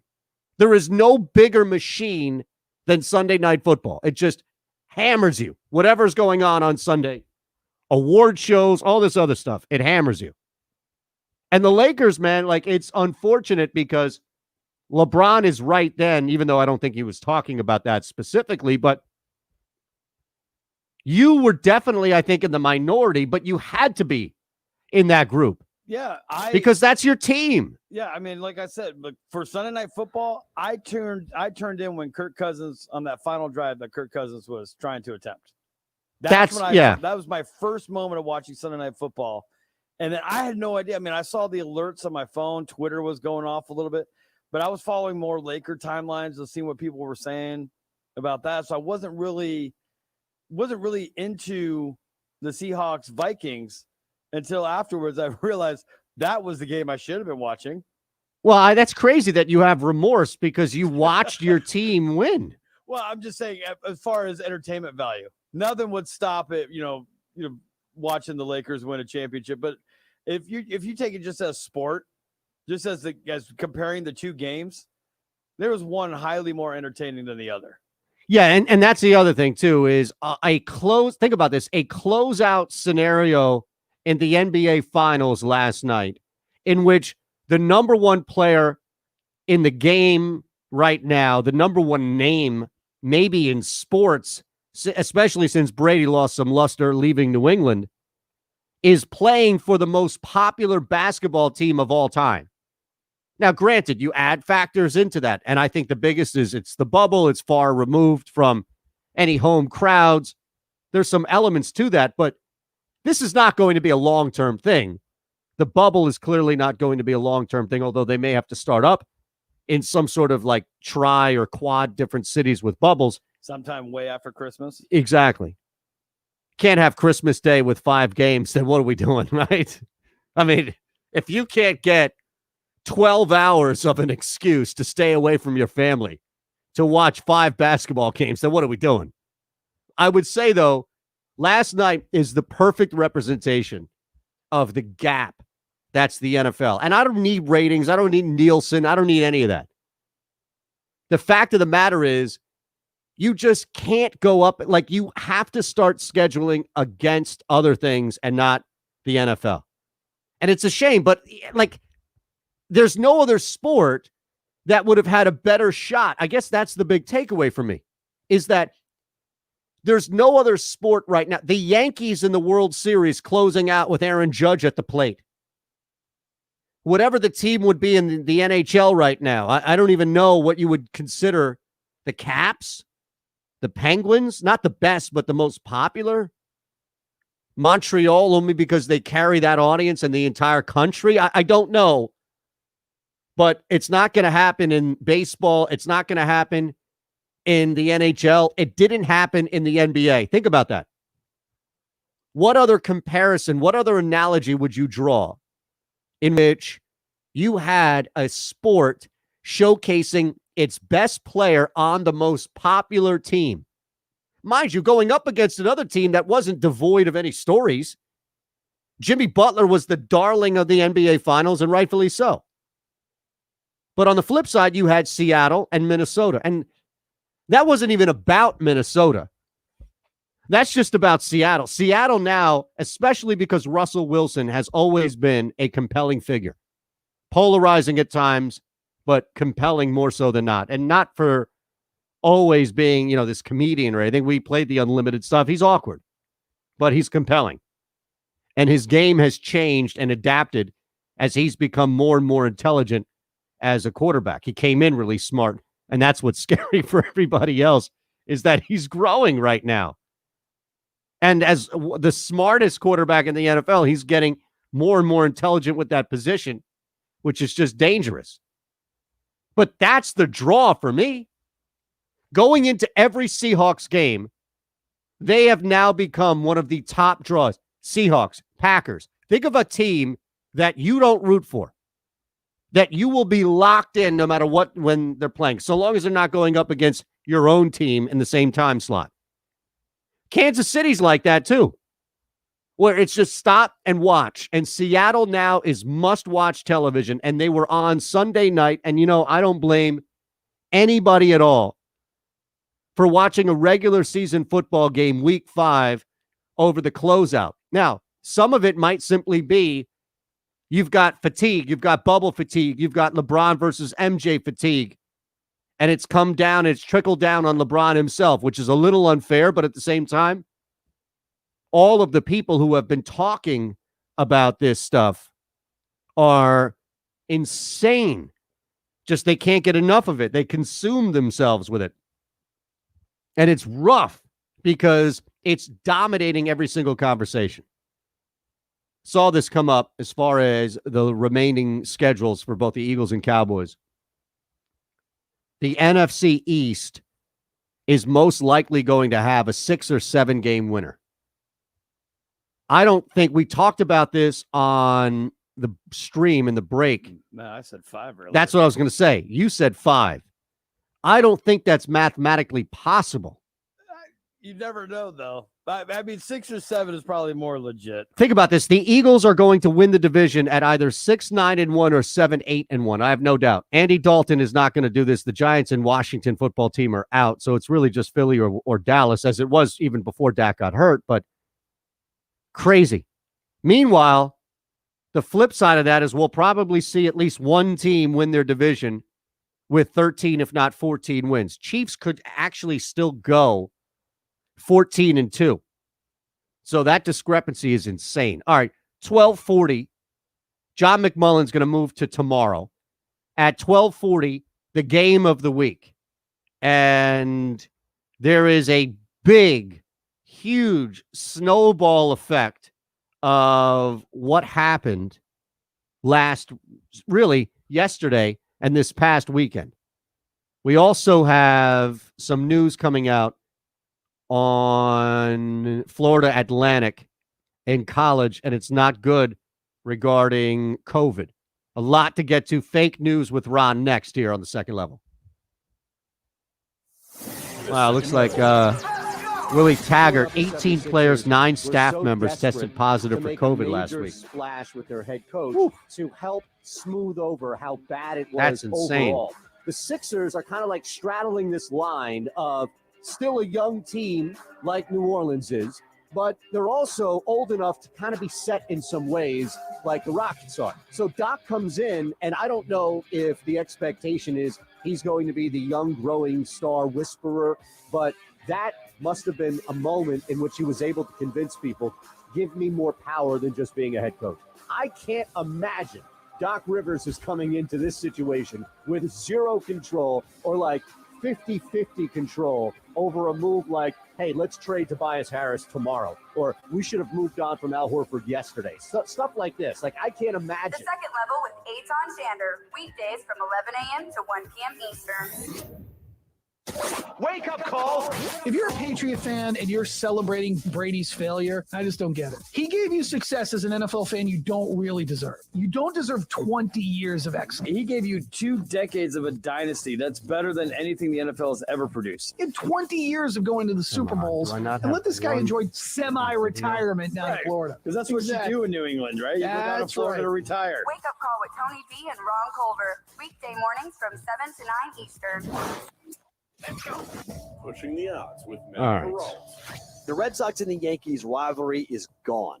The Cubs and the Cardinals rivalry is boring. What is the rivalry right now in baseball? This is what baseball needs. If Machado's going to lead this, the Dodgers with Betts, Bellinger, the history of the two cities, the history of the two franchises, I mean, it's 2003, 2004, all over again. The one thing about this pandemic, it has really exposed a lot of baseball fans to how good that Padres team is going to be.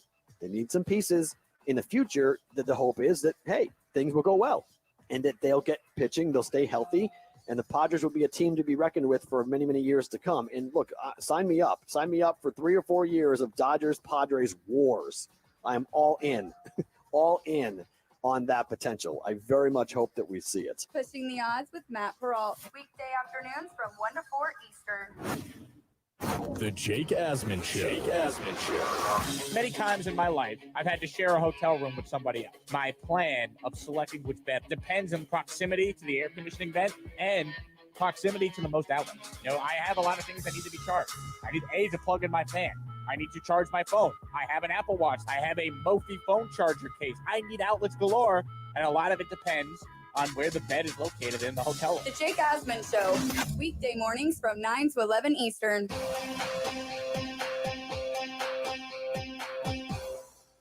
So, can I ask you a question? Fake news with Ron. With all the fake news out there, Don't believe those lies. it's on Shander to give it to you straight. 3 stories, but only one is fake. It's true. I know it's a weird thought, but it's true. Can Shander spot the fraud? Here's Ron Culver. I think he can. You sure? Anytime you've been on a roll lately. It hasn't been bad. Yeah, I think you got this. Yeah, I'm confident. I'm just saying, I don't know if has it been like a true roll? Well, yeah, didn't you get you were right on Thursday, right? Yeah. You were right on Friday. Right as rain. Isn't that a streak? You're right. You know, I was right on Thursday. I don't know Were why. you right on Wednesday? I don't remember. I can't remember back that far. No, but yeah, you're. You know, it has been a little streaky. Okay, Yeah. So I mean, you got to be feeling good about it. I feel great about it, my friend. Let's do it. All right, story number 1. A beloved children's show from the 1990s, tailored with adult humor, is making a comeback with brand new episodes this November. What's the show? Are you? Animaniacs. Oh yeah, I remember that. It's like the little The Warner Brothers and yes. the sister Dot. Yeah, I remember that. Well, they are making a comeback with brand new episodes. Interesting. Okay. Now, is that it, or is there some sort of like it's going to be on Disney Plus? No. Well, it's going to be on Hulu. Okay. And Steven Spielberg, I believe. But do you have to pay for this thing, or is this It's just on like? Hulu? Yeah, it's a streaming service. Yeah, I understand that, but does gotta this? pay for Hulu. Yes, but there are different levels of Hulu. Well, I mean, the different levels of Hulu. Don't basically, I try think and, there's you know. 2. I think isn't there 2 levels of Hulu? I think It's there are with 3. ads or without ads. No, there's some sort of middle tier. Is there partial ads? Yeah. I'm telling you, there is. All right, so the Animaniacs are back in effect. They're back in effect. All right. I like it. I'm not going to watch it, but it's believable. Everything's coming back. Everything. See, that's the thing is it's so specific and such a deliberate thing that's coming back. It makes me think, okay, let's do it. Story 2. Story number 2. Hold on, I'm trying to find it. Sorry, I inhaled something and I started choking on myself. Do you need me to take over? Well, if you know the fake news story, I'm going to say yes. No, I can do something else, and then when you're back, we can move it to All right. 12:40. You ever have that happen to you? Yes. God. It's not fun. My throat just feels raspy now. Yeah, I know that. I know that feeling. Is there nobody in there that can get you a cup of water? No one's. This is why Jake does need to start staying late. That's why he takes off early. He doesn't want. He would rather have me die on air. That's true. That's He how it's would. gonna be. You're right. He would. Our good vibed hero is at it again. Nathan Apodaca just created the next viral video. Is this the guy on the skateboard? Yes. I thought we already smoked him out as a cheater. Smoked him out. No. Yeah, he was a Why are we cheater on a smoking him motorized skateboard. I saw who was it on the NFL Game Day? They were promoting the halftime show, and they had him on the skateboard with that shot. It jumped the shark. As soon as the NFL Game Day crew was doing a bit on it, I thought it immediately shark jump. Right? What is that? Because it's motorized? Yeah. Yeah, you can have a motorized skateboard. They're not as easy to ride as you think. They're easier than a regular skateboard. I know that. Nah, because they look like. I mean, you know what? Either way, okay, you're fine. So what's the deal with him? Is he getting a YouTube channel or is No. He just created the next viral video. has it already gone viral? It should. It will be. Give it I time. haven't seen it yet. I know. Give it time. Now, to be fair, I didn't see it the first time around either, but I'm worried at this point that maybe it's fake simply because I haven't even seen a follow-up to it. It'll. Well, yeah. Do you have any idea what's going on as far as like any type of specifics you can give me? Well, it's it was specific to the Lakers last night, so it'll be viral in no time at all. It'll sweep across the country in no time. Okay. Or he might have jumped the shark. Who knows? Oh, he definitely did. Can you at least admit that this will be his last viral video? It could be. Yeah, come on. It could be. I think we're at that point right now. Okay. Now, let's hit story 3 because I'm still torn between the two. Finally, in story 3, remember that murder hornet thing we're dealing with? Yep. Yeah, it turns out that was all fake. Fake. Wait a second. What? I mean, they did have.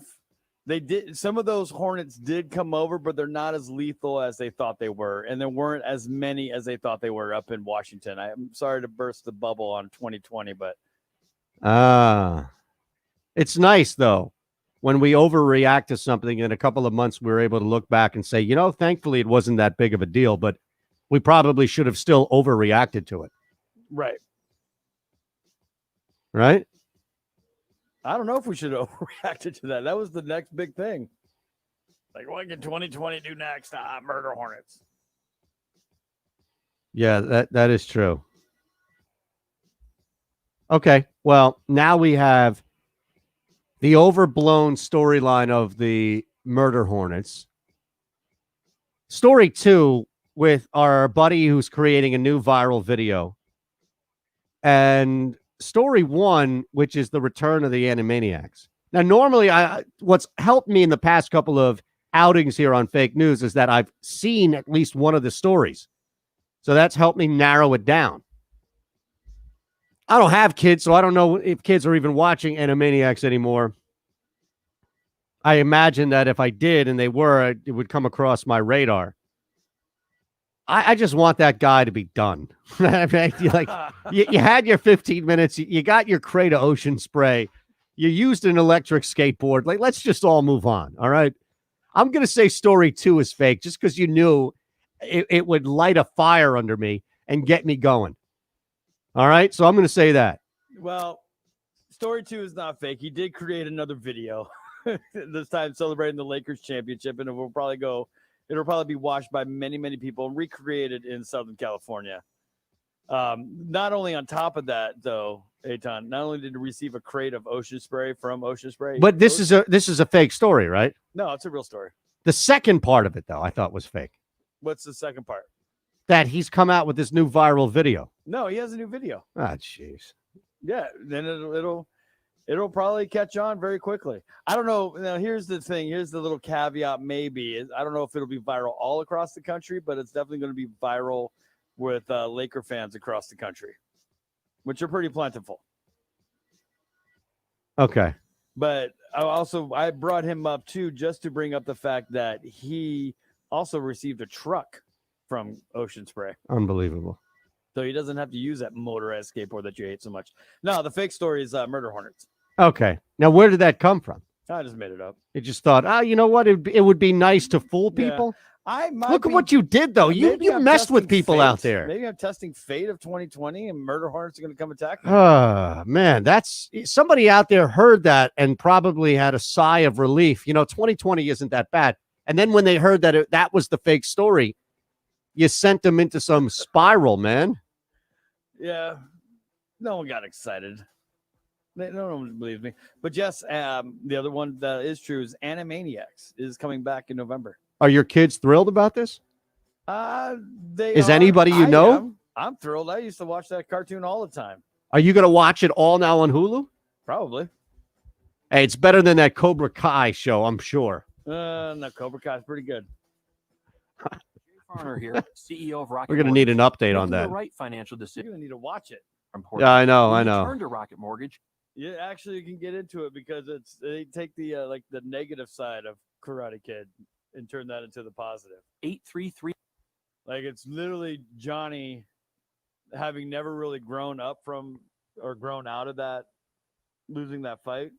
GetMortgage.com to learn Right. more. But him letting people know that, he was victim and everything, Exactly.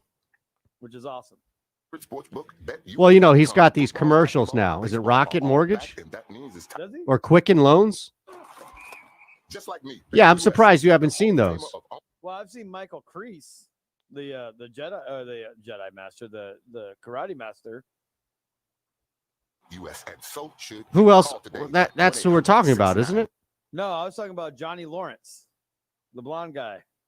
Oh, no, not Johnny Lawrence. I mean The older guy. yes, the Yeah, I've sensei. seen him. He's in the TV show too. Oh, I hope he would be. If he's not, then I'm out. Yeah, no, he's in it, and He's the only reason why I'd watch.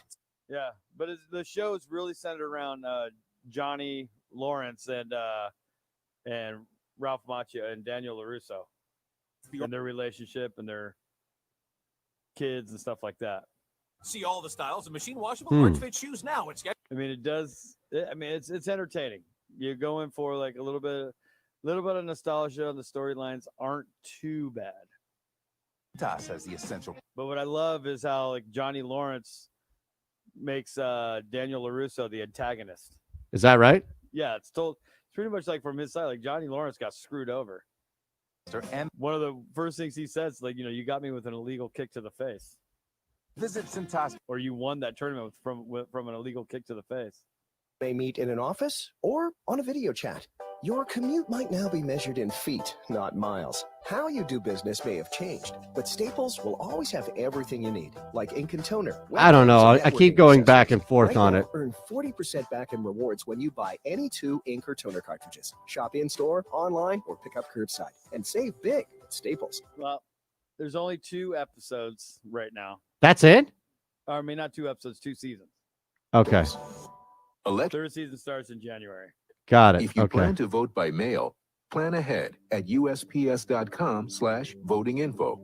There you will find helpful resources, such as guidance for successfully using the mail, links to find your state's rules and deadlines, information for military and overseas voters, and more.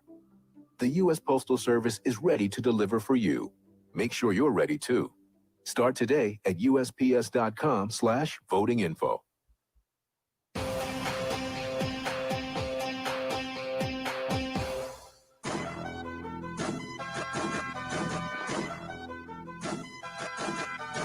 You're listening to The Second Level on the SportsMap Radio Network. Presented by Rocket Mortgage. Home loans that fit your life.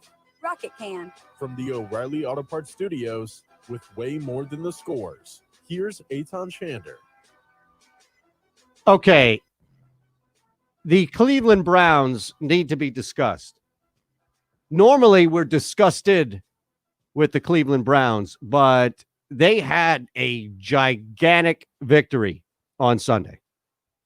Biggest team, as you can see, going up against all the other games that we've mentioned. Steelers beat up on the Eagles, Rams beat up on Washington, Ravens beat up on Cincinnati. If you talk about just winning a football game, the Raiders putting up 40 on Spags defense shouldn't be this gigantic shock, especially because of the offensive capabilities that Derek Carr, even not relying solely on Josh Jacobs, but going up deep in the air, that was a shootout. It was an awesome game to watch. And I don't mean to take anything away from the Raiders, who now at 3-2 are right there in the conversation, especially with the first head-to-head matchup going in their favor against Kansas City. Every right to be in a conversation about trying to win that division. That hasn't been pushed aside by any means. But I told you earlier in the show, people won't be talking about the Steelers enough. It will be looked at as, well, you keep beating up on bad teams. Eagles, the latest bad team you beat up. But they are a legit contender right now, not just to win the AFC North, but to be representing the conference. And yeah, it's crazy to say that at 4-0, but they really have turned things around with consistency at the quarterback position. Can block for Big Ben, things are going to happen. Even that defense we've seen so aggressive. The only other team that sacked the quarterback more than Pittsburgh coming into that game was Philadelphia. But Cleveland, still, everybody a little unsure about the Browns because going up against the Cowboys, they rush for 1,000 yards, and Baker Mayfield doesn't really need to throw the football much. No Nick Chubb. You're trying to figure out how healthy ODB is. And here comes the Colts, who outside, and this is a big one because you start to look around at that game going into it, you see a pretty big injury on their D-line. See a really big injury in their linebacking core. See another guy or two miss in the secondary. One starter, one bench guy. That starts to add up when you're talking about, as in the case of the Colts, one, if not the best, scoring defenses, meaning allowing points in the NFL. That was a battle. And Cleveland finally pulled away. But even still, it took a lot. And, this was a great win for the team, especially defensively, where they were able to limit in that fourth quarter just to a field goal for the Colts, who were fighting. And they did not give up. And with Zach Pascal kind of overtaking what T.Y. Hilton was before Phillip Rivers got there, the offense was able to at least move the ball some, but Cleveland just had some good fortune, big turnover in late in deep in their territory, but also being able to match some points. And granted, they did a lot of their damage in the first half, but that's why this is an even bigger win for Baker Mayfield. Baker Mayfield didn't screw anything up. And that's still the baseline, I think, for Mayfield, who, despite his 2 interceptions, still continued to put his team in a position to win a football game. And they didn't ask Hunt or Johnson to just go crazy and carry the ball 60 combined times. Kareem Hunt's going to get the football, especially with no Nick Chubb.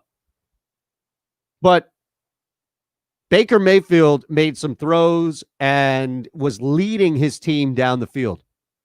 And that was big. Granted, they didn't even get a touchdown. If you really look at how this thing played out in the fourth, both defenses stepped up.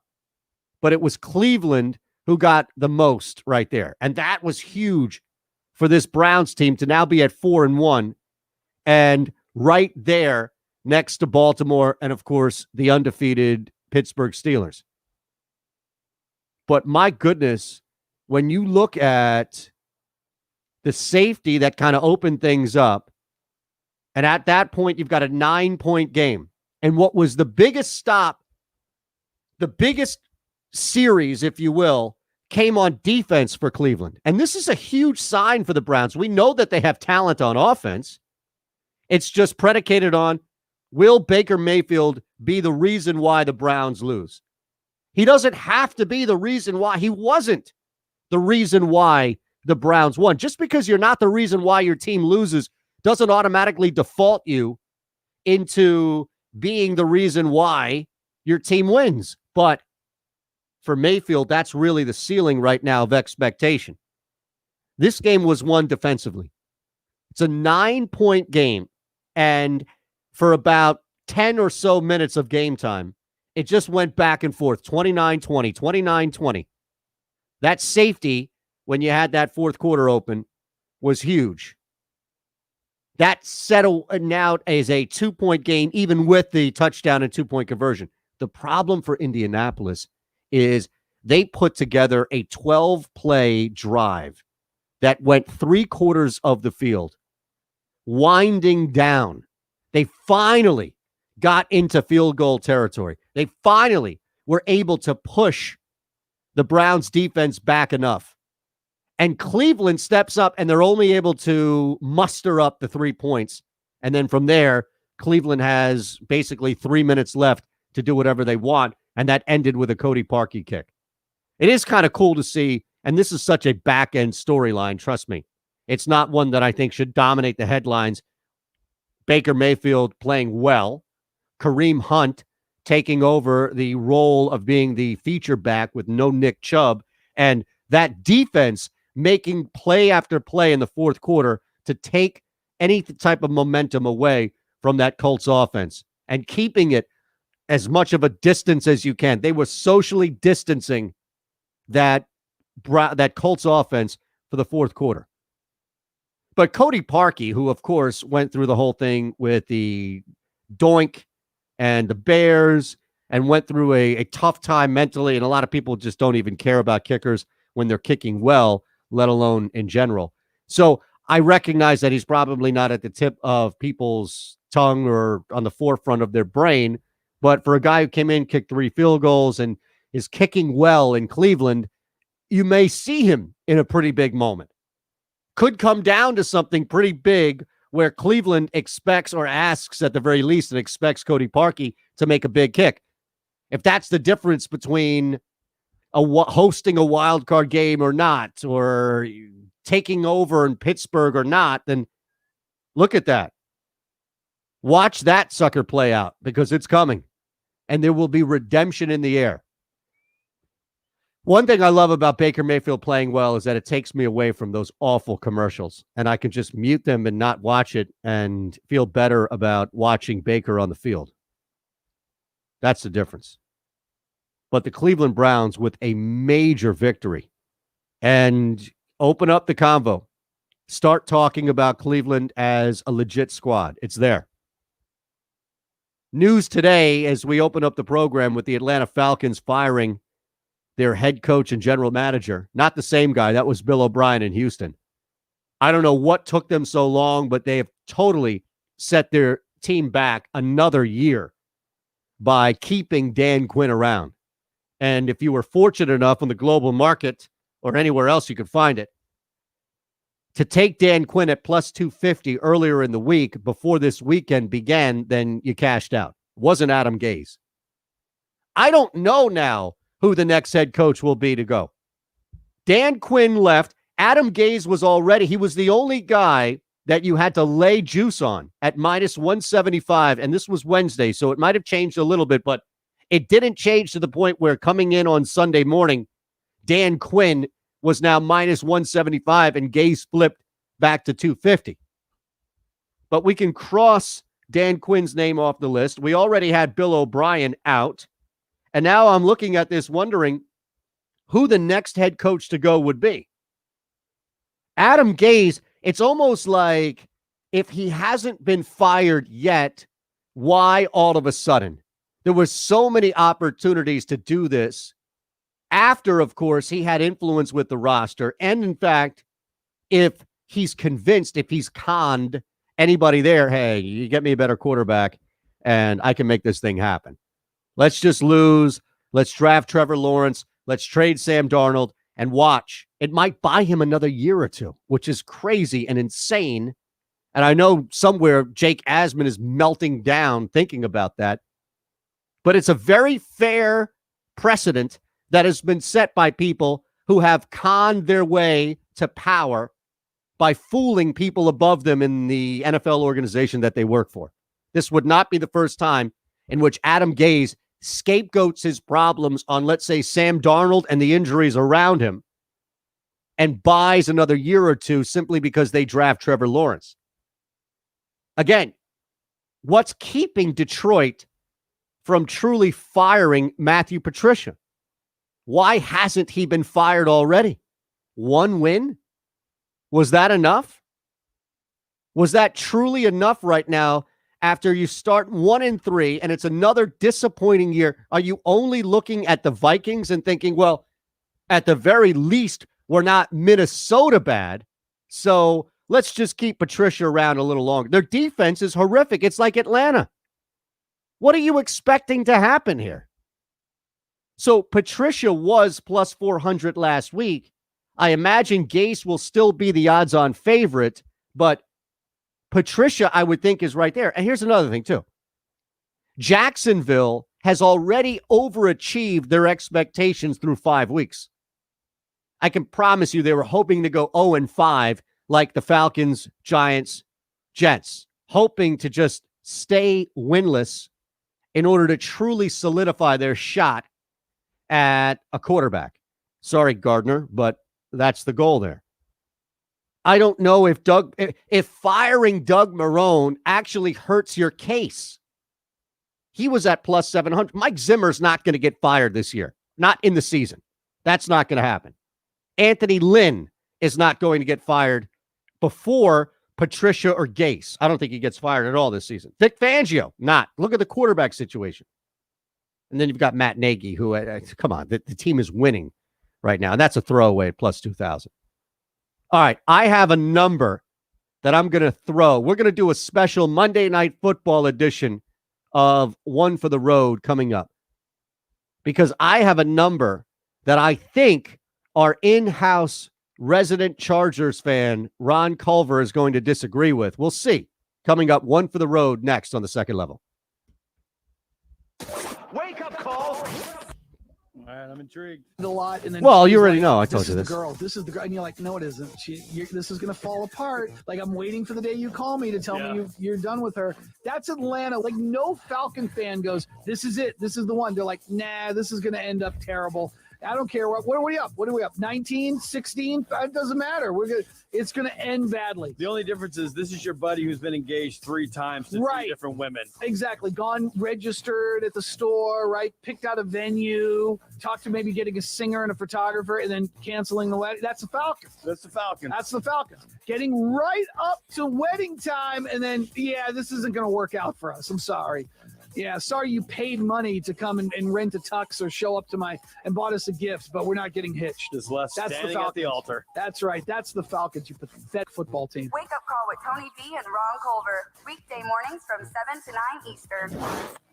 Coast to coast. Why should some teams be allowed to have fans and other teams can't have any? You talk about a disadvantage. I mean, it's that simple. Plus, who wants to go to a Dolphin game anyway? They suck. They're not going to play Tua. They're going to suck anyway like they always do. So who wants to go to a Dolphin game? Joe Ranieri knows they suck too. I wouldn't bet on him if it hit me in the head.